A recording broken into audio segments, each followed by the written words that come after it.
भागवतम का पहला सत्र। आज से हम श्रीमद् भागवतम शुरू कर रहे हैं और सिर्फ खास भक्तों के लिए।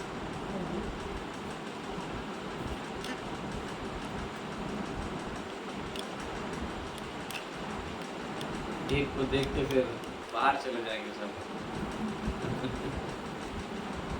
भर दो ना, जगह भर दो इधर, ताकि आके वहाँ पे बैठ सकें। आपको भी ठीक। विदाउट माइक सुनाई नहीं देता है आवाज़? विदाउट माइक भी सुनाई देता है ना? हाँ? नहीं छोड़े, माइक रखो। आपका आवाज़ इतना थोड़ा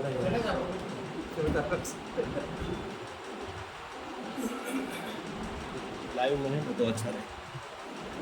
लाइव नहीं चाहिए। नहीं रिकॉर्डिंग में है ना तो साउंड क्लियर है इसलिए।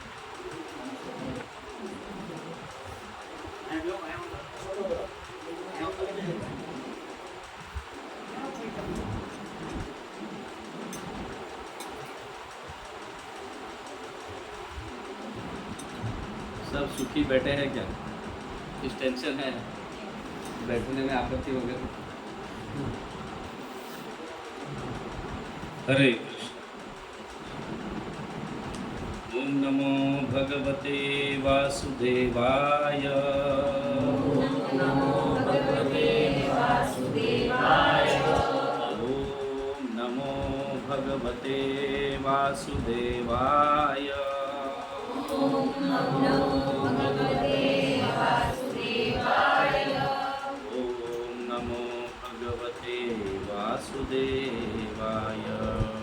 ओम नमो भगवते वासुदेवाय।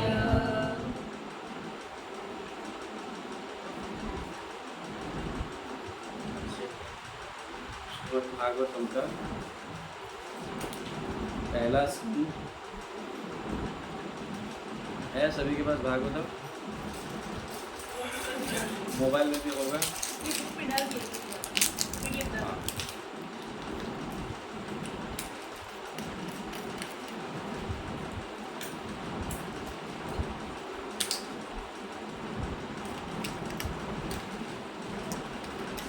पहला स्कंद, पहला अध्याय और पहला श्लोक। हरे कृष्ण।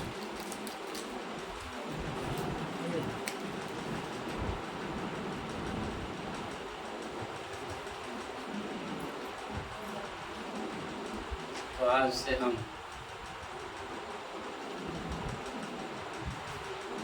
कुछ भक्तों को जो नियमित रूप से सत्संग में या रविवार के सत्संग में आते रहते हैं, उनके लिए या उनके भक्ति में उन्नति के लिए, प्रगति के लिए, ताकि भक्ति में जल्दी आगे बढ़े और भगवान का प्रेम प्राप्त करे, इसलिए हम श्रीमद् भागवतम की शुरुआत की है आज से। और ये भागवतम कक्षा जो है या क्लास जो है, ये सिर्फ यहीं पे नहीं होगा, रोटेटिंग होगा। आज प्रेमावतार प्रभु के घर पे है तो अगले मंगलवार को आप डिसाइड करो किसके घर पे रहेगा। ज़्यादा घरों पे भी नहीं करना है, एट द मोस्ट 4, ताकि महीने में वापस रोटेशन यहाँ पे आ जाए ऐसा। तो श्रीमद् भागवतम, इसे अमल पुराण कहा गया है। तो अमल पुराण का अर्थ है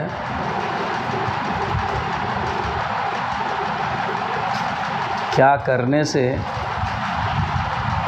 भगवान का प्रेम प्राप्त होता है। रास्ते पे मत बैठो।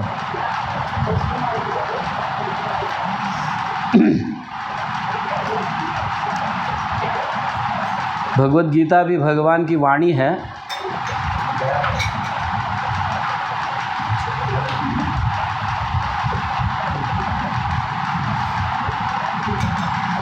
भगवत गीता भी भगवान की वाणी है। हरे कृष्णा।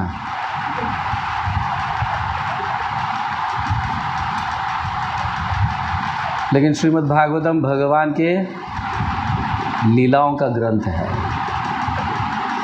हमारे आचार्य जैसे बताते हैं, श्रीमद् भगवत गीता सभी मनुष्यों के लिए है।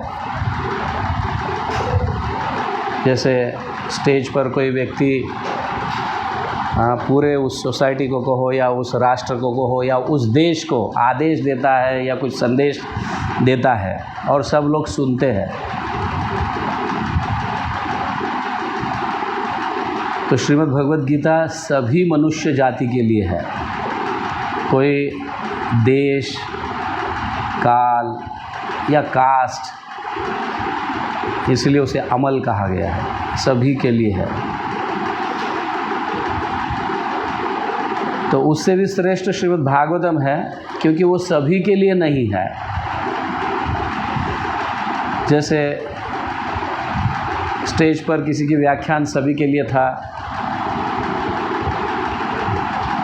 बट घर के लोगों के लिए कुछ आदेश रहेंगे, और है कि नहीं? घर के लोगों के लिए कुछ थोड़ा विशेष आदेश रहेंगे।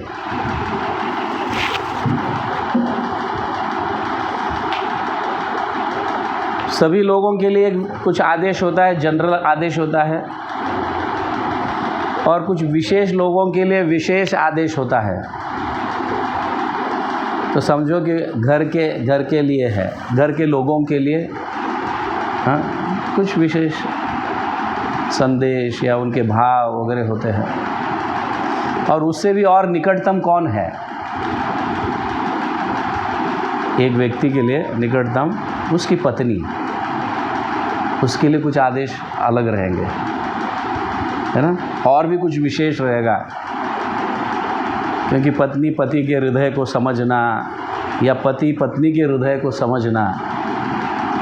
तो उसी तरह से श्रीमद् भगवत गीता सभी के लिए है, लेकिन श्रीमद् भागवतम परिवार के लिए है, और चैतन्य चरितामृत अपने खास व्यक्ति के लिए है। आप समझ रहे हैं? अपने खास व्यक्ति के लिए। तो चैतन्य चरितामृत को पढ़ना मतलब भगवान के हृदय को समझना। तो हम अभी सेकंड स्टेज पर जा रहे हैं। भगवत गीता तो चल ही रहा है हर रविवार को, लेकिन खास अपने परिवार के लिए, ताकि भक्ति में आगे बढ़े, उनके लिए श्रीमद् भागवतम की योजना आज से हम कर रहे हैं। तो मेरी नम्र प्रार्थना है, परिवार के सदस्य अगर किसी फंक्शन में नहीं रहेंगे तो कैसा लगता है? फंक्शन चल रहा है, किसी का मैरिज या किसी का बर्थडे, तो परिवार का एक सदस्य नहीं रहेगा तो कैसा होता है? तो हम परिवार है, तो श्रीमद् भागवतम में सभी उपस्थित रहना चाहिए। क्लियर हो रहा है? अंडरस्टैंडिंग? क्योंकि ये थोड़ा कुछ स्पेशल संदेश है, तो ये स्पेशल संदेश हमें चूकना नहीं चाहिए, उसको रेगुलर अटेंड करना चाहिए, क्योंकि हमारे भक्ति की उन्नति होगी इससे। ठीक है ना? हाँ? तो आज प्रेमा अवतार प्रभु के घर पे या देविका माता जी के घर पे श्रीमद् भागवतम की शुरुआत हो रही है। तो हम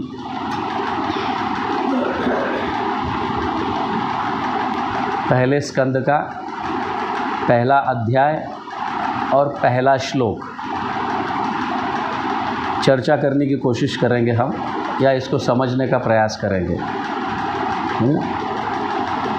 तो मेरे पीछे सब दोहरा सकते हैं, मोबाइल में, सभी के मोबाइल में इस ग्रुप में डाला हुआ है।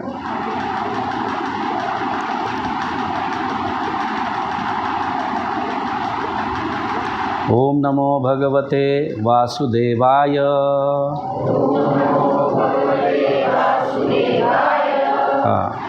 जन्मादियस्य यतो अन्वयादितरतश्च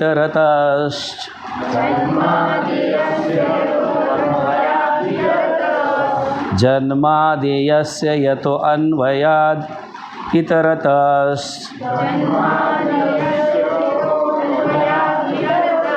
चार्तेष्व अभिज्ञ स्वराट्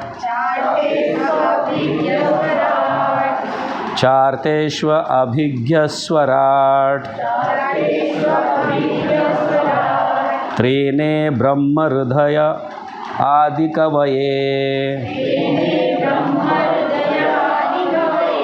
तेने ब्रह्म हृदय आदिकवये मुह्यन्ति यत्सूरयः मुह्यन्ति यत्सूरयः तेजो वारिमृदां यथा विनिमयो तेजो वारिमृदं यथा विनिमयो यत्र त्रिसर्गो मृषा यत्र त्रिसर्गो मृषा धाम्ना स्वेन सदा निरतस्कुहकम् धाम्ना स्वेन सदा निरस्तकुहकम् सत्यं परं धीमहि सत्यं परं धीमहि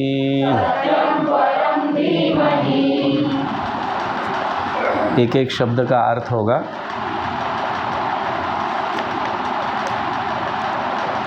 ओम, हे प्रभु, नमः, नमस्कार है भगवते श्री भगवान को वासुदेवाय वासुदेव पुत्र या आदि भगवान श्री कृष्ण को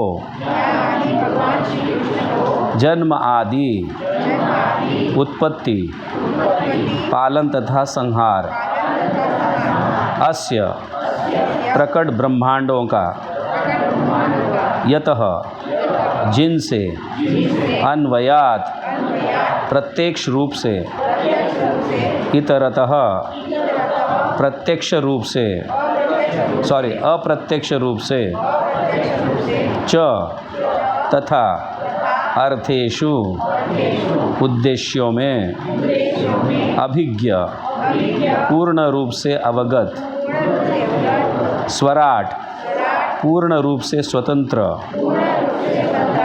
तेने प्रदान किया ब्रह्म वैदिक ज्ञान हृदय की चेतना यह जो आदि कवये प्रथम सृजित जीवों के लिए मुह्यन्ति मोहित होते हैं यत् जिनके विषय में सूरयः बड़े बड़े मुनि तथा देवता तेजः अग्नि वारी जल मृदाम पृथ्वी यथा जिस प्रकार विनिमयः क्रिया प्रतिक्रिया यत्र जहाँ पर त्रिसर्गः सृष्टि के तीन गुणों सृष्टिकारी शक्तियाँ अमृषा लगभग सत्यवत धामना समस्त दिव्य सामग्री के साथ स्वेन अपने से सदा सदैव निरस्त अनुपस्थिति के कारण त्यक्त कुहकम मोह को सत्यम सत्य को परम धीमहि मैं ध्यान करता हूँ। अनुवाद और तात्पर्य श्रील प्रभुपाद द्वारा। हे प्रभु, हे वासुदेव पुत्र कृष्ण, हे सर्वव्यापी भगवान, मैं आपको सादर नमस्कार करता हूँ। मैं भगवान श्री कृष्ण का ध्यान करता हूँ, क्योंकि वे परम सत्य है और व्यक्त ब्रह्मांडों की उत्पत्ति, पालन तथा संहार के समस्त कारणों के आदि कारण है। वे प्रत्यक्ष तथा अप्रत्यक्ष रूप से संपूर्ण जगत से अवगत रहते हैं और वे परम स्वतंत्र है, क्योंकि उनसे परे अन्य कोई कारण ही नहीं। उन्होंने ही सर्वप्रथम आदि जीव ब्रह्मा के हृदय में वैदिक ज्ञान प्रदान किया। उन्हीं के कारण बड़े बड़े मुनि तथा देवता उसी प्रकार मोह में पड़ जाते हैं, जिस प्रकार अग्नि में जल या जल में स्थल देखकर कोई माया द्वारा मोहग्रस्त हो जाता है। उन्हीं के कारण ये समस्त भौतिक ब्रह्मांड, जो प्रकृति के 3 गुणों की प्रतिक्रिया के कारण अस्थायी रूप से प्रकट होते हैं, वास्तविक लगते हैं, जबकि वे अवास्तविक होते हैं। अतः मैं उन भगवान श्री कृष्ण का ध्यान करता हूँ, जो भौतिक जगत के भ्रामक रूपों से सर्वथा मुक्त अपने दिव्य धाम में निरंतर वास करते हैं। मैं उनका ध्यान करता हूँ, क्योंकि वे ही परम सत्य है। तो ये पहला श्लोक हमें भगवान के साथ संबंध जुड़ाता है। भगवान कौन है, कैसे है, कैसे उन्होंने उत्पत्ति की, सभी जनों की, सारे जीवों की उत्पत्ति की, किस तरह से ब्रह्मा भी उनके गुणगान गाते हैं, शिव जी गुणगान गाते हैं या अन्य महामुनि गुणगान गाते हैं। इस तरह से पहले श्लोक में भगवान की परिचय दी गई है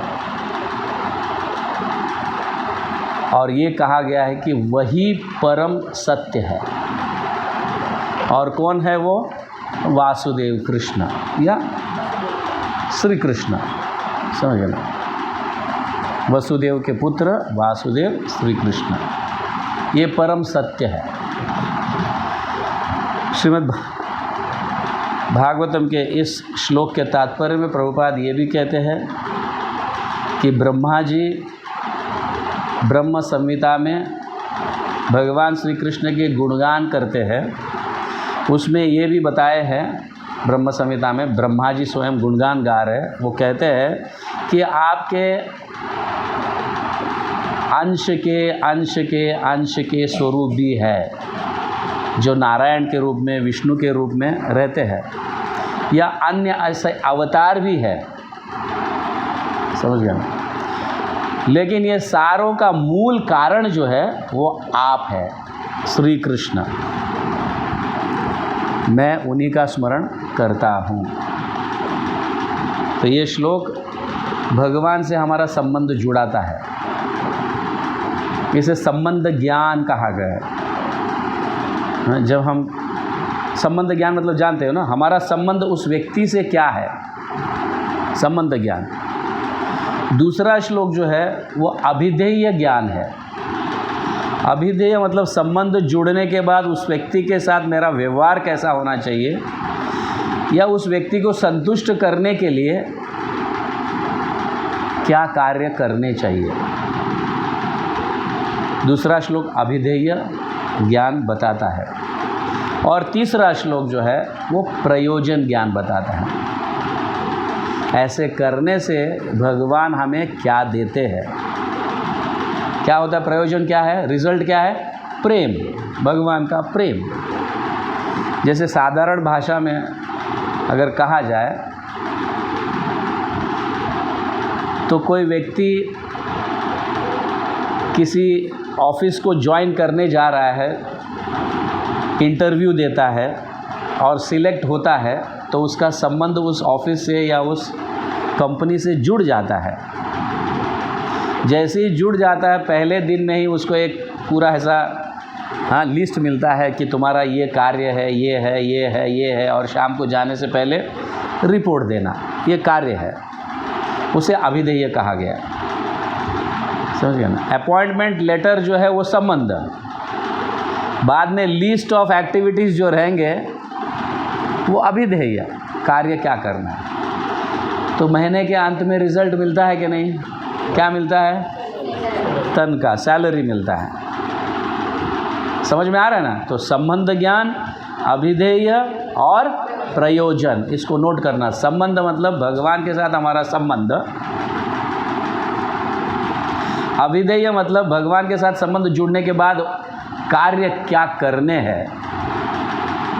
जैसे हम भक्ति करते हैं, माला जप करते हैं, हाँ, भगवान की सेवा करते हैं, ऐसे करने से क्या प्राप्त होता है? हाँ, प्रेम प्राप्त होता है। ये अपेक्षा मत करना कि महीने के अंत में हमें प्रेम मिलेगा। समझ गए ना? ये अभिधेयों को भी समझना बड़ा कठिन है। कुछ लोग मनमानी के माध्यम से कार्य करते हैं भगवान की, कुछ लोग अधिकारी व्यक्तियों के माध्यम से कार्य करते हैं भगवान की सेवा। कार्य मतलब सेवा। तो मनमानी का माध्यम से करने वाले कार्य जो है उसे भगवत प्रेम प्राप्त होना थोड़ा कठिन है। लेकिन अधिकारियों के माध्यम से जब कार्य करते हैं वो व्यक्ति को सरल कहा जाता है, उसके हृदय में कूट नहीं है, कुछ भी सरल कहा जाता है। तो ऐसे सरल व्यक्ति को प्रेम भी सरल रूप से प्राप्त होता है, बहुत जल्दी प्राप्त होता है। तो पहला श्लोक जो है ये संबंध ज्ञान स्थापित करता है। तो पूरा यहाँ पे प्रभुपाद के तात्पर्य में सब पढ़ोगे, एक साधारण व्यक्ति किस तरह से भगवान की सेवा, भगवान के साथ जुड़ना चाहिए, फिर भगवान के तत्वों को समझना चाहिए, अपनी संबंध एकदम ऐसे स्थापित करनी चाहिए कि भगवान श्री कृष्ण के अलावा मेरे और कोई नहीं है। समझ गए ना? आपके पति के अलावा और आपको कोई है नहीं, स्वाभाविक है ना? आपको पत्नी के अलावा और कोई है? समझ गए ना? ऐसा ही है ये।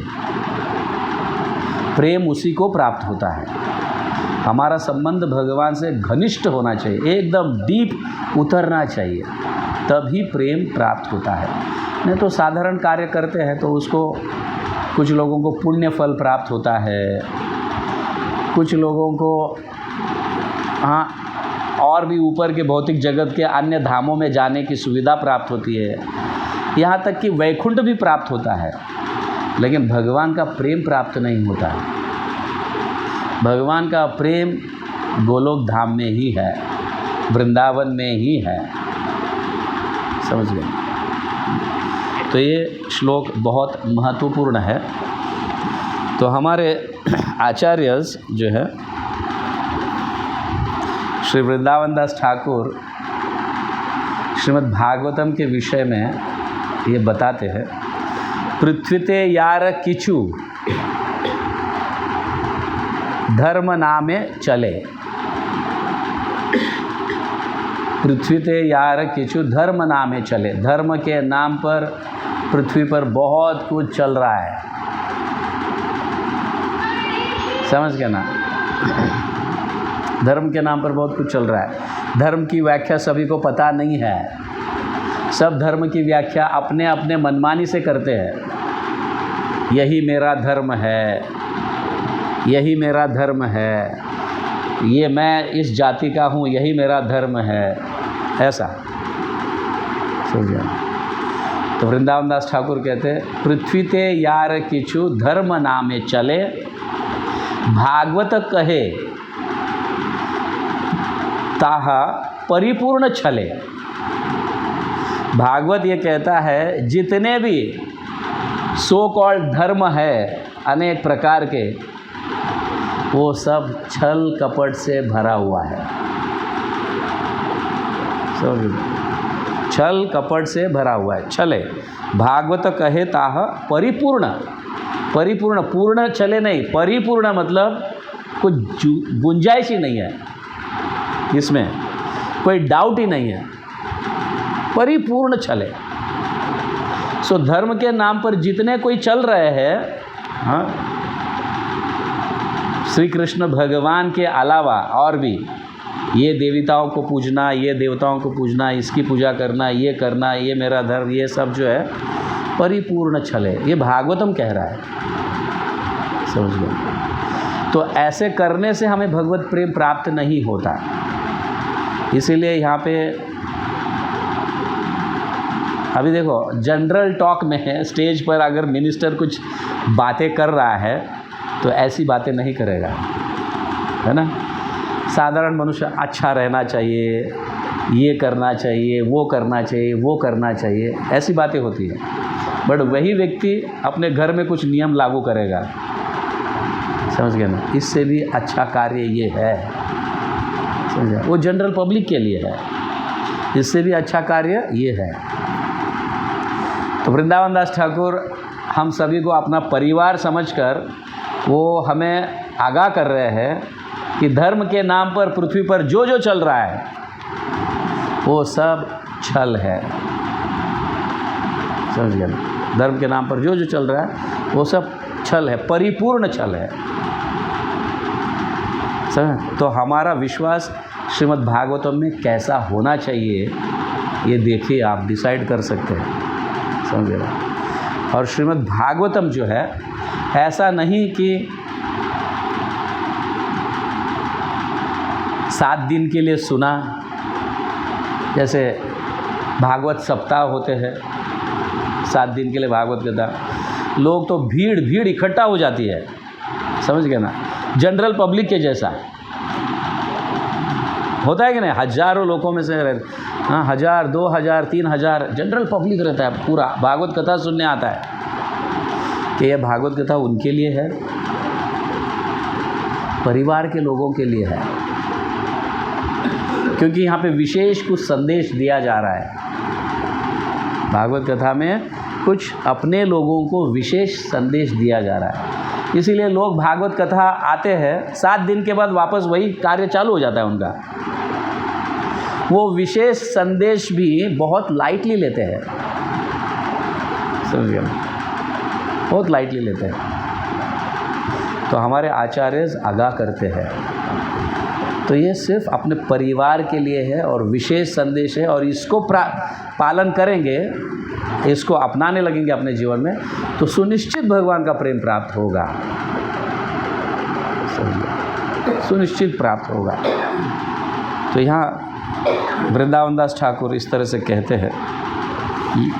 और चैतन्य महाप्रभु का मतम इदम, ये भी बहुत महत्वपूर्ण है।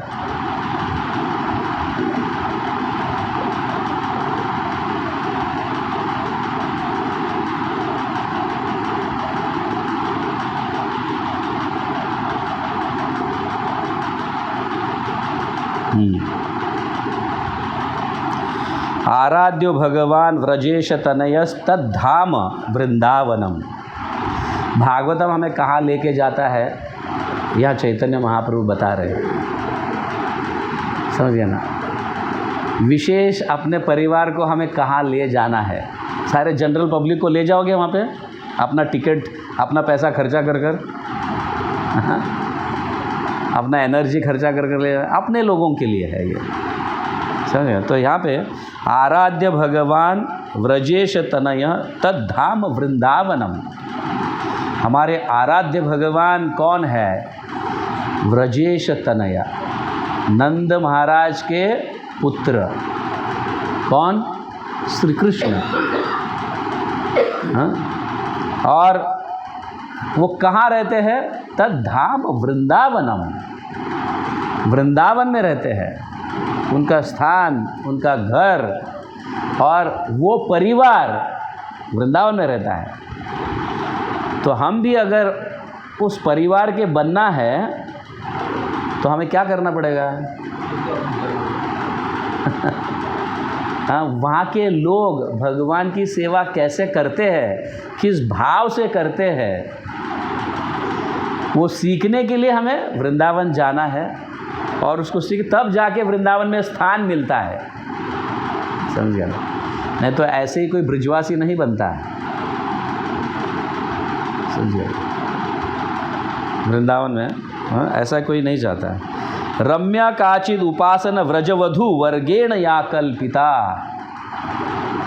वृंदावन में भी हमें कैसी आराधना करना है, कैसी पूजा करना है, भगवान की सेवा कैसी करनी है, व्रजवधु गोपियाँ जैसे करती है वैसे करना है।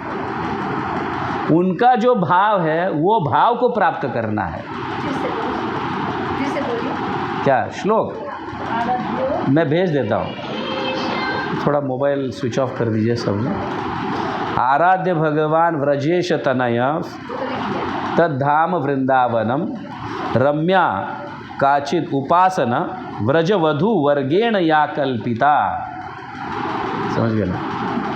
व्रजवधु वर्गेण या मतलब व्रज के वधु, व्रज के गोपियाँ जिस तरह से श्री कृष्ण को चाहती है, जिस तरह से श्री कृष्ण को प्रेम करती है, वैसा ही हमें करना है, ऐसे चैतन्य महाप्रभु का मत है। और चैतन्य महाप्रभु स्वयं भगवान है। भगवान से अच्छा कौन बता सकता है कि मेरी पूजा कैसे करनी है? समझ गया ना? मेरी पूजा कैसी करनी है भगवान से अच्छा और कौन बता सकता है? भगवान ही बता सकते हैं भगवान की पूजा कैसी करनी है ना? मुझे क्या चाहिए या और कोई बता सकता है? मैं ही बता सकता हूँ मुझे क्या चाहिए। वैसे तो यहाँ भगवान स्वयं बता रहे व्रज वधु वर्गेण या कल्पिता। वो जैसे जिस भाव से भगवान श्री कृष्ण की पूजा करते हैं, सेवा करते हैं, वैसे ही हमें करना है।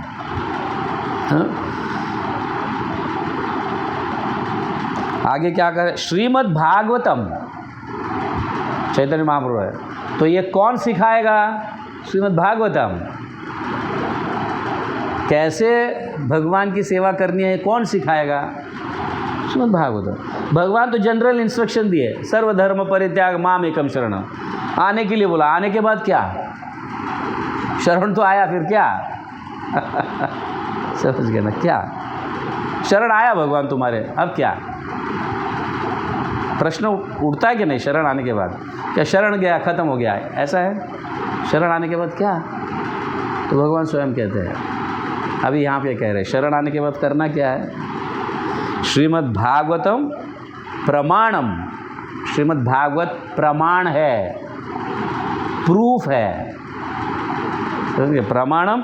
और वो भी कैसा है? अमलम, स्पॉटलेस, ज़रा भी दाग नहीं है उसमें।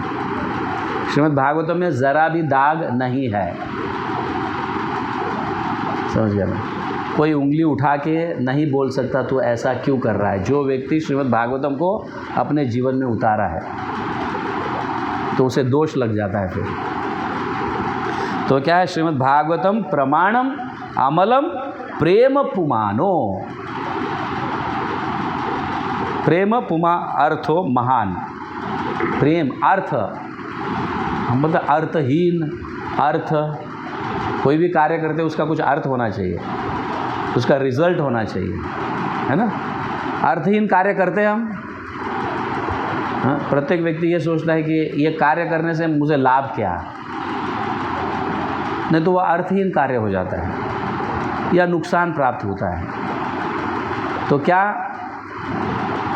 प्रेम पुमान अर्थो महान, ये कार्य महान है। ये प्रेम प्राप्त करवाना या प्रेम के लिए कार्य करना, ये महान कार्य है। ये कार्य के अलावा दूसरा कोई कार्य नहीं है। औपचारिक के लिए करते हैं, बट हमारा कॉन्शियसनेस, हमारी भावना ये होना चाहिए कि ये औपचारिक है। लेकिन महान कार्य क्या है? भगवान का प्रेम प्राप्त करना, ये महान कार्य है। समझ गए? श्री चैतन्य महाप्रभु हाँ मतम इदम, ऐसे श्री चैतन्य महाप्रभु का मत है। चैतन्य महाप्रभु भगवान है, वो अपनी मत बता रहे हैं, मैं भगवान हूँ, मैं जो चाहता हूँ वो करो, मनमानी मत करो। समझ गया ना? तो ये यहाँ पे है नतम इदम तत्र आधर न पर, पर इसके अलावा दूसरा कोई कार्य सत्य नहीं है। समझ में आ रहा है? और श्रीमद् भागवतम, सपोज हम श्रीमद् भागवतम के अनुसार रहते भी नहीं है, क्योंकि रहना मुश्किल हो जाता है खास करके कलयुग में, है ना, लेकिन सिर्फ श्रवण भी करता है तो भी वो परम गति को प्राप्त करता है। समझ गए ना? एक कथा आती है, नारद जी एक बार पार्वती को मिलते हैं, सती को मिलते हैं। समझ गए? नहीं, पार्वती को मिलते हैं, सती तो पहले, पार्वती को मिलते हैं। मिलने के बाद नारद जी कहते हैं, तुम जानते हो तुम्हारे पति के गले में किनके मुंड माला है? ये सारे मुंड माला स्त्रियों के हैं। अभी नेचुरली पत्नी के मन में संशय होगा, ये कौन से स्त्रियां हैं भाई, मेरे अलावा और कौन स्त्री है? और वो स्त्री को बहुत चाहते हैं वो, इसीलिए तो उनके गले में डाले हैं ये मुंड माला। ऐसा है। अभी तक उसको पता नहीं था ये मुंड माला जो है किसके है क्या नहीं। देखते तो रहते हैं लेकिन हम ज़्यादा ध्यान नहीं देते कभी कभी, है ना? हाँ? तो जैसे ही शिव जी के पास जाती है, प्रभु मुझे आपसे एक प्रश्न करना है, कृपा करके जवाब दे दो। हाँ? क्या प्रश्न है? शिव जी कहते क्या प्रश्न है? आपके गले में ये जो मुंड माला है ना, ये किसके है? रहने दो ना, क्या करना है, छोड़ दो, बोल के चले जाते हैं। तो रात दिन ऐसी चिंता में रहती है। कहना चाहिए मेरा पति है, मैं उनकी अर्धांगिनी है, मुझे बताना चाहिए। तो ये तो लाइटली लेकर चले गए, लेकिन मुझे पता है मैं कितने टेंशन में हूँ। समझ गया ना? रहोगी क्या? ना ऐसा कुछ होता है तो टेंशन में रहेगी ना, ना खाना ठीक से जाएगा, ना सोना ठीक से होगा, और उल्टा टेंशन भी आते रहेगा। आता है कि नहीं? स्वाभाविक। तो दूसरे दिन वापस पूछती है, और भी थोड़ा लाइटली, ठीक है ना, तेरे को क्या करना है, तू अपना, तुझे खाना मिल रहा है, पीना मिल रहा है, एकदम सुखी जीवन है, सब कुछ मिल रहा है, सारा धन मैंने तुझे दे दिया, मैं सारा मतलब एक भी सोने का कुछ डालता नहीं हूँ, सब कुछ तुझे दे दिया है, इससे आनंद रहे। और फिर वापस चले जाते हैं। अभी थोड़ा गुस्सा आने लगता है, अरे मैं एक बार नहीं 2 बार कही तो भी कुछ उत्तर नहीं है, नो आंसर। तीसरे दिन थोड़े गुस्से में बोल देती है, हाथ पकड़कर, अभी तुम्हें बताना ही पड़ेगा, नहीं तो मैं अपना रूप दिखाऊंगी।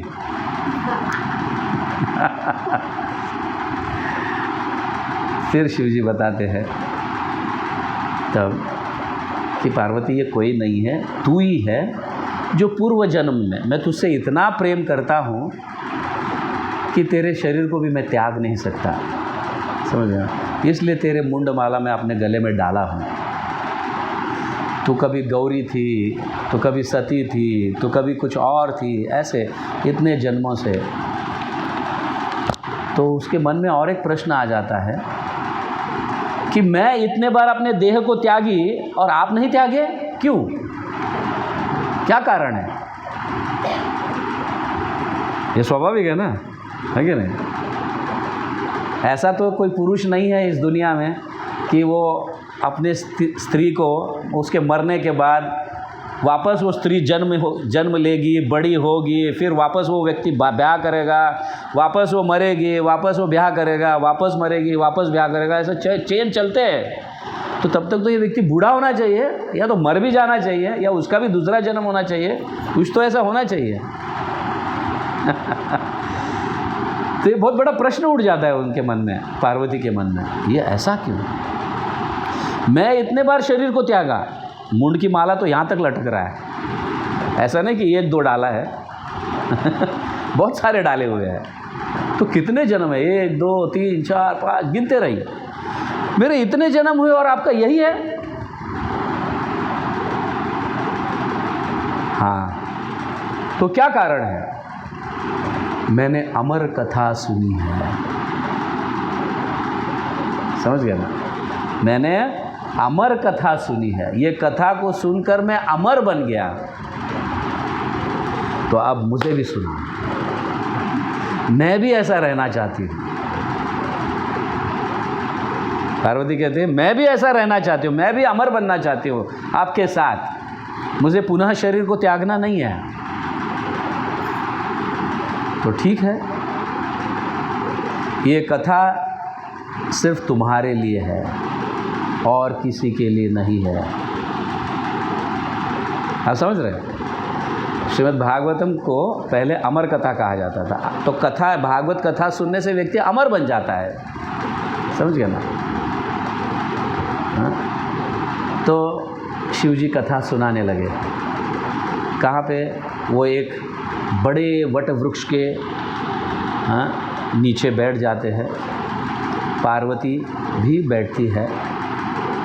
तो 3 ताली बजाकर वहाँ पे जितने सारे जीव, पशु, पक्षी जो भी है उनको निकाल देते हैं उस वन से बाहर, ताकि ये कथा कोई सुने नहीं। ये कथा सभी के लिए नहीं है।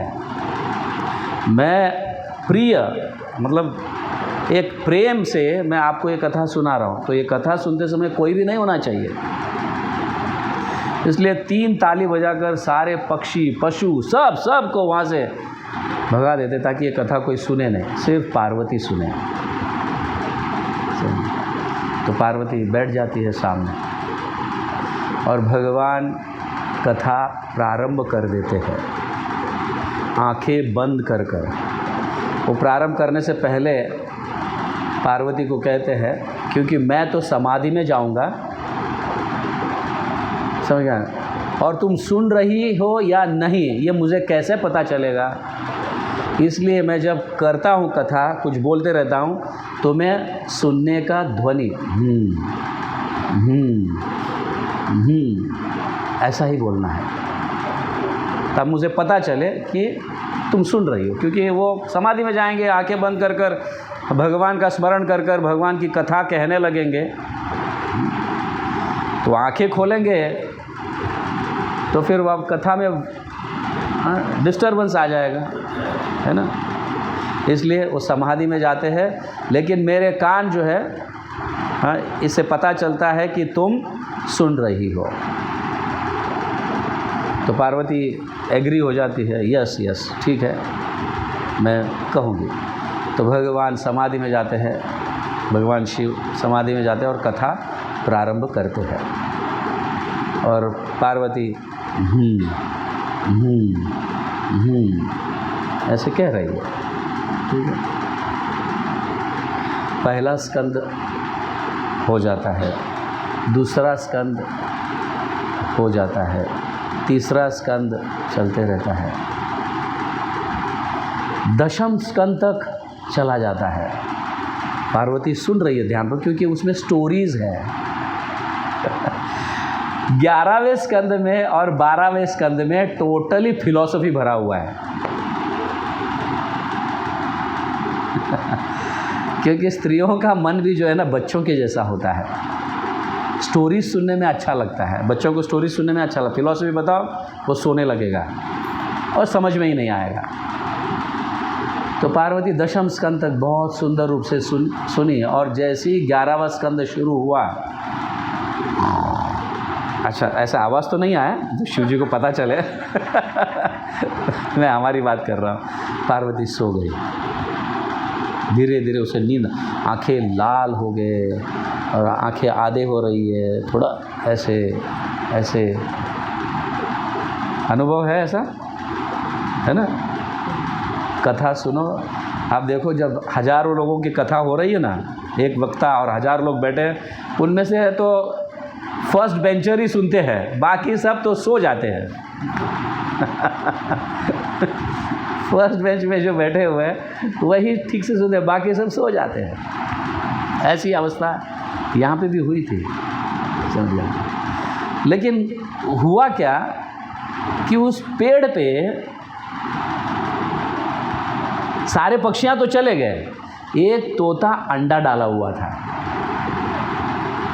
अभी अंडा तो भाग के जाएगा नहीं, है ना, पक्षियाँ तो उड़ के चली गई। तो जैसे जैसे एक स्कंद, दो स्कंद, दूसरा, तीसरा, चौथा, वो तोता अंडे में से बाहर निकल रहा था। और वो तोता भी जो है 9वां स्कंद, 10वां स्कंद सुना, और जैसे ही देखा पार्वती सो रही है। देखो, गर्भ के अंदर जितना ज्ञान देते हैं ना, वो बहुत परिपक्व ज्ञान होता है, समझ गया ना, क्योंकि उसे अन्य कोई दूषित ज्ञान प्राप्त नहीं होता। गर्भ के अंदर माँ के पास ही रहता है वो। एक बार बच्चा स्कूल चला जाए, कॉलेज चला, सारा ये ज्ञान के साथ दूसरा कचरा भी भरने लगता है व्यक्ति। तो इस अंडे में जो तोता था वो सुन रहा था कि तुम्हें हूँ बोलना है पार्वती, नहीं तो मैं कथा को रोक दूंगा। ये अंडे में तोता सुना हुआ है, समझ गया ना। वो तो मतलब जैसे ही वो अंडे के बाहर निकलता है उसे पता चलता है, अरे पार्वती सो रही है, अभी कथा खत्म, मतलब रोक देंगे शिव जी। तो अंडे में से तोता बोलने लगता है। तो शिव जी को लगता है कि पार्वती सुन रही है। 12 स्कंद हो जाते हैं, और जब शिव जी आँखें खोल देते हैं तो पार्वती सोई हुई रहती है, लेकिन तुरंत ही ऐसे जाग जाती है। पार्वती सुन रही थी तुम? मैं एक प्रश्न करूँगा। क्योंकि जब कोई व्यक्ति को प्रश्न करते हैं ना, तभी पता चलता है कि वो ध्यान से सुन रहा है।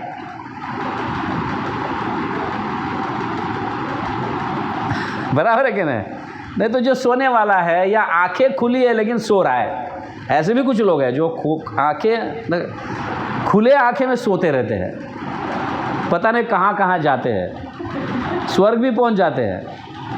कुछ लोग तो आंखें खुले हैं, सो रहे हैं। प्रश्न, हाँ क्या बोला? हाँ, हमें अनुभव है ऐसा। इसीलिए श्रीमद् भागवतम प्रश्नों से भरा हुआ है, समझ गया ना। श्रीमद् भागवतम प्रश्नों से भरा हुआ है। बाकी के कथाओं जो भागवत कथा करते हैं वहाँ पे प्रश्न नहीं होते हैं, सीधा कथा चल रही है। 7 दिन तक कथा चला, सब प्रसाद खाए और गए घर, और वापस वही अपना कार्य। कथा सुनने का प्रयोजन क्या? क्यों सुना? Why waste time? क्यों समय तुमने बर्बाद किया? समझ गया। तो पार्वती फिर कहते हैं, महाराज मैंने तो लीला जहाँ तक थी वहाँ से बहुत अच्छी तरह से सुनी, वहाँ तक। बाद में तुम्हारा फिलॉसफी जाने तुम जाने, मुझे तो समझ में नहीं आता, मेरे को नींद आ गई। तो हूँ कौन बोल रहा था?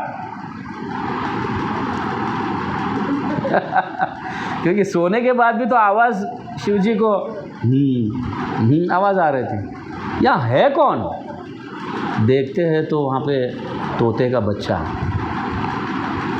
शिव जी बड़े गुस्से में हो जाते हैं, ऐसे कैसे तुमने सुना? ये तो सिर्फ इसके लिए था, हमारे प्रिय व्यक्ति के लिए ये भागवत कथा है, तुमने कैसे सुना? लोग भागते हैं उसके पीछे।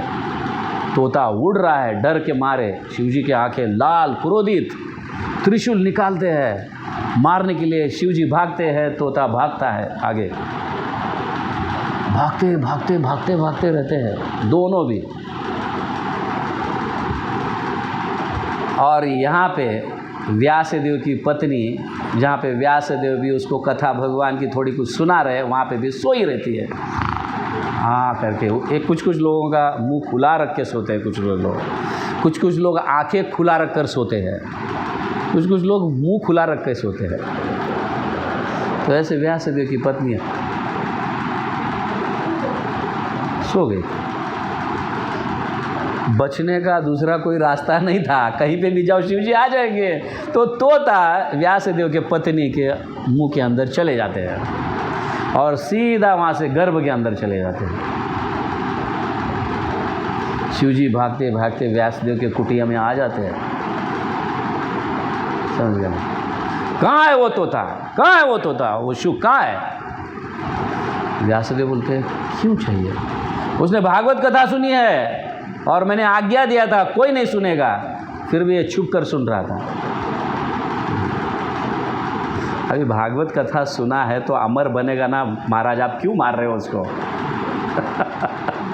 वो तो सुनकर अमर बन गया, अभी तुम मारोगे तो दोष लगेगा तुम्हें, नहीं मारना चाहिए, छोड़ दो। शिव जी हाँ यस ये भी बात सत्य है, अमर कथा सुना है उसको कैसे मार सकते हैं, वो तो अमर हो गया। बाद में यही तोता सुखदेव गोस्वामी के रूप में प्रकट होते हैं, व्यासदेव के पुत्र के रूप में। समझ गया ना? और ये तोता और कोई नहीं है, श्रीमती राधा रानी का स्पेशल पेट बर्ड है। पेट मतलब जानते हैं? पालतू भी नहीं बोल सकते, समझ गए ना? क्योंकि वो मैसेज यहाँ से वहाँ, वहाँ से यहाँ मैसेज पहुँचाते रहती है तोता। समझ गया? तो सुखदेव गोस्वामी, ये सुखदेव गोस्वामी। और फिर सुखदेव गोस्वामी आगे चलकर भागवत कथा करते हैं। हम डिटेल्स में इसको समझेंगे क्योंकि इस भागवत कथा में 3 बार कथा हो रही है। समझ गया ना?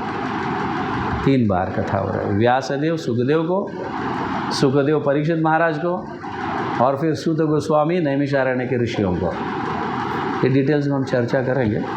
बट भागवत कथा अमल पुराण है और व्यक्ति को अमर बना देता है, मतलब नित्य सिद्ध देह प्राप्त कराता है या नित्य देह प्राप्त कराता है। तो अल्टीमेट गोल ऑफ लाइफ जो है हमारे जीवन का जैसे जीवन सार्थक बनाना है तो श्रीमद् भागवत श्रवण करना चाहिए, ये महात्म्य है उसका। भगवद गीता सुनकर तो हम प्रयास करते हैं तत्वों को प्राप्त, मतलब नीति नियमों का पालन करते हैं, लेकिन भगवान के और भी जब करीब आ जाते हैं तो वहाँ पे रस आ जाते हैं। समझा? नीति नियम दूर हो जाते हैं। तो चैतन्य महाप्रभु इस भागवत को महान पुराण, अमल पुराण या जीवन सार्थक ग्रंथ ये कहने के लिए यहाँ पे अवतरित हुए थे। या ये मतलब वो स्वयं कहते हैं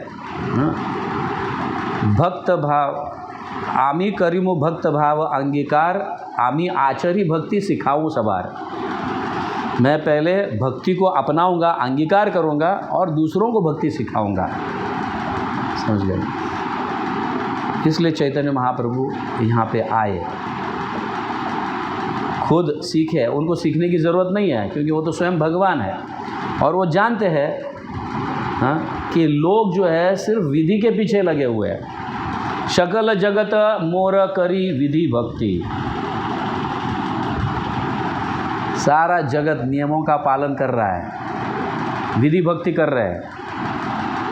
विधि भक्त्या ब्रज भाव पायते नहीं शक्ति, विधि भक्ति में इतनी शक्ति नहीं जो ब्रज के भाव को दे सके, इसलिए वो सिखाने के लिए मैं जा रहा हूँ। और वो कहाँ प्राप्त होगा? हमें भागवतम में प्राप्त होगा। समझ गया? तो भागवतम बहुत महत्वपूर्ण है। तो पहला श्लोक, ये 3 श्लोक को अच्छी तरह से हम समझेंगे एक एक, बाद में फिर 5-5, 6-6 श्लोक जो है गट के अनुसार ले लेंगे, उससे संबंधित सारे श्लोक, एक टॉपिक से संबंधित सारे श्लोक, फिर एक टॉपिक से संबंधित सारे श्लोक, इस तरह से हम लेंगे। ठीक है? तो ये है भगवान के साथ हमारा संबंध जोड़ने का वर्ष, श्लोक। तो संबंध ज्ञान स्थापित होता है। तो इस तरह से इस अध्याय का नाम भी मुनियों के प्रश्न, समझ गए ना, क्वेश्चंस ऑफ सेजेस। सारे जितने भी मुनि प्रश्न किए थे तो वो 6 प्रश्न है। 6 प्रश्नों का उत्तर दिया जा रहा है सूत गोस्वामी के माध्यम से। समझ गया ना? तो ये प्रश्न कौन से है आगे हम बताएंगे आपको, और उस प्रश्नों के उत्तर ही श्रीमद् भागवतम है पूरा। बीच बीच में और भी प्रश्न है, क्योंकि अगर सपोज कुछ व्यक्ति को कुछ ये समझ में नहीं आया तो प्रश्न करेगा, हाँ ठीक है इस प्रश्न का उत्तर ये है, फिर वापस अगेन कंटिन्यू। समझिए, इस तरह से श्रीमद् भागवतम की रचना हुई है। ठीक है, तो प्रभुपाद का तात्पर्य, एक होमवर्क आपके लिए, प्रभुपाद का तात्पर्य आपको पढ़ना है एक हफ्ते में, और उससे इम्पोर्टेंट पॉइंट्स निकालना है। इस तरह से हम समझेंगे भागवतम को।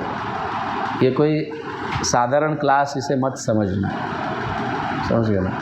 ये बहुत इम्पोर्टेंट, भागवतम की क्लासेस इम्पोर्टेंट है, तो उसको अच्छी तरह से सुनो, नोट्स निकालो, और जब करते समय उसका स्मरण करो कि आज पहले श्लोक में मैंने क्या पढ़ा। Very nice. पहले श्लोक में दिखाओ, यहाँ पे ऐसे ऐसे कर सकते हैं आप, देखो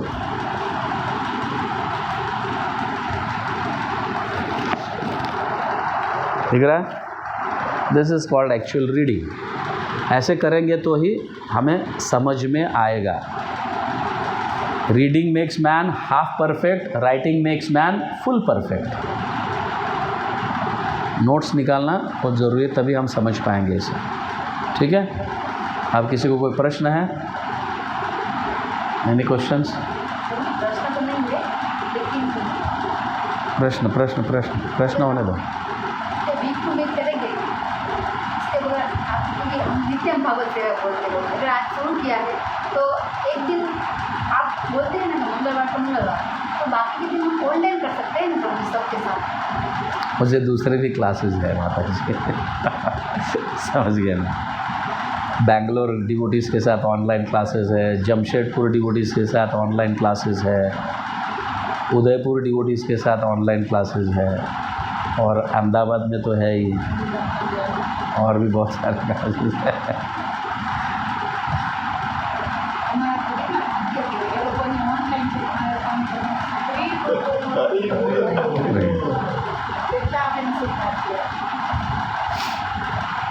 नित्यम भागवत सेवा है ऑब्वियसली, तो आप रोज़ भागवतम पढ़ सकते हैं ना, रोज़ एक श्लोक पढ़ सकते हैं भागवतम, नित्यम भागवत सेवा हो जाएगा।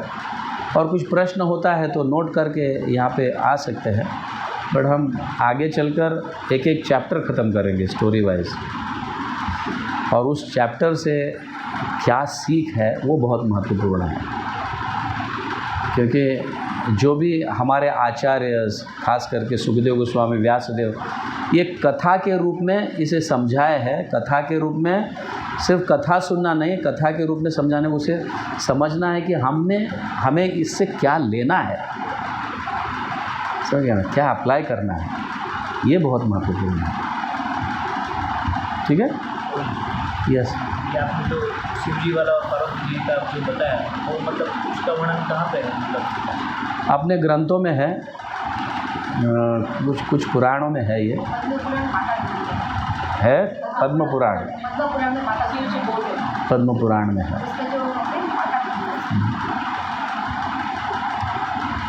ये कथा तो मैं जस्ट भागवतम का इम्पोर्टेंस देने के लिए बताया, क्योंकि हम क्या भागवतम को लाइटली नहीं लेना चाहिए।